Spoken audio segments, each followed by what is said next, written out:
আজ সকাল সকাল একাদশী পরণ মন্ত্র পাঠ করে গীতার একটু মাহাত্ম্য শ্রবণ করাচ্ছি। গীতার মাহাত্ম্য: গীতা শাস্ত্রমেদাং পুণ্য যা পঠেত প্রজত প্রমাণ। অর্থাৎ ভগবদ গীতায় নির্দেশ করেছেন, যদি কেউ অনুসরণ করতে পারে, গীতা অতি সহজেই সমস্ত ভয় উদ্বেগ থেকে মুক্ত হতে পারে।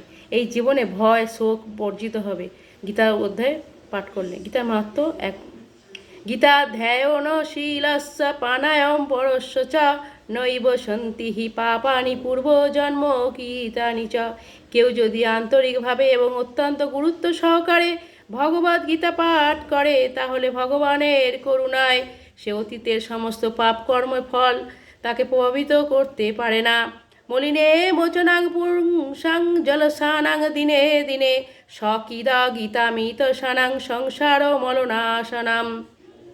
প্রতিদিন জলে স্নান করে মানুষ নিজেকে পরিচ্ছন্ন করতে পারে, কিন্তু কেউ যদি ভগবদ গীতার গঙ্গা জলে একটিবার স্নান করে, তাহলে তার জড়জীবনের মলিনতা একেবারে বিনষ্ট হয়ে যায়। গীতা সুগীতা কর্তব্য কি মন্নয় স্বাস্থ্য বিস্তারয় যা স্বয়ং পদ্মনাভস্য মুখপদ্মাৎ বিনিশিতা। যেহেতু ভগবদ গীতার বাণী পরম পুরুষোত্তম ভগবানের মুখনিঃসৃত বাণী, তাই এই গ্রন্থ পাঠ করলে অন্য বৈদিক শাস্ত্র পড়বার কোনো দরকার হয় না। গভীর নিষ্ঠা আন্তরিকভাবে সঙ্গে নিয়মিতভাবে ভগবদ গীতা শ্রবণ কীর্তন করলে আমাদের অন্তর্নিহিত ভগবদ্গতির স্বাভাবিক বিকাশ হয়। ভারতামিতা সর্বস্বাং বিষ্ণু বক্তাৎ বিনিশিতাম গীতা গঙ্গাদাং পিত্তা পুণ্য জন্ম ন বিদ্যতে। গঙ্গা জল পান করলে অবধারিতভাবে মুক্তি পাওয়া যায়, আর যিনি ভগবদ গীতার পূর্ণ পীযূষ পান করেছেন, তার কথা আর কি বলবার আছে। ভগবদ গীতা হচ্ছে মহাভারতের অমৃত রস, যা আদি বিষ্ণু ভগবান শ্রীকৃষ্ণ নিজেই বর্ণনা করেছেন। ভগবদ গীতার পরম পুরুষোত্তম ভগবান শ্রীকৃষ্ণের মুখনিঃসৃত, আর গঙ্গা ভগবানের চরণপদ্ম থেকে উদ্বুদ্ধ বলে উল্লেখ করা হয়েছে। ভগবানের মুখ আর পায়ের মধ্যে অবশ্য কোনো পার্থক্য নেই, তবে আমাদের এটি বুঝতে অসুবিধা হয় না যে ভগবদ গীতার গুরুত্ব গঙ্গার চেয়েও বেশি। সর্বপনিষদ গাবদগ্ধ গোপালনন্দন পার্থবৎস সুধিভক্তাং দুগ্ধাং গীতামিত মদং।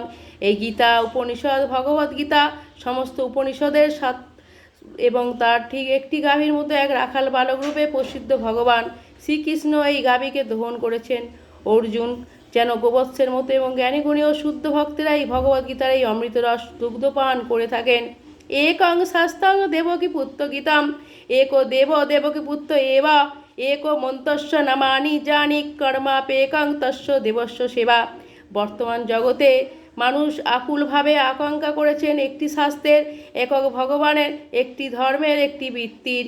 তাই একক শাস্ত্রাং দেবকী পুত্র গীতাম, সারা পৃথিবীর মানুষের জন্য একটি শাস্ত্র হোক ভগবদ গীতা। এক দেব দেবকী পুত্র এব সমগ্র বিশ্ব চরাচরে একক ভগবান হন ভগবান শ্রীকৃষ্ণ। এক মন্তস্য নামানি, একক মন্ত্র, একক প্রার্থনা, একক তত্ত্ব হোক তার নাম কীর্তন। হরে কৃষ্ণ কৃষ্ণ কৃষ্ণ হরে হরে, হরে রাম রাম রাম হরে হরে।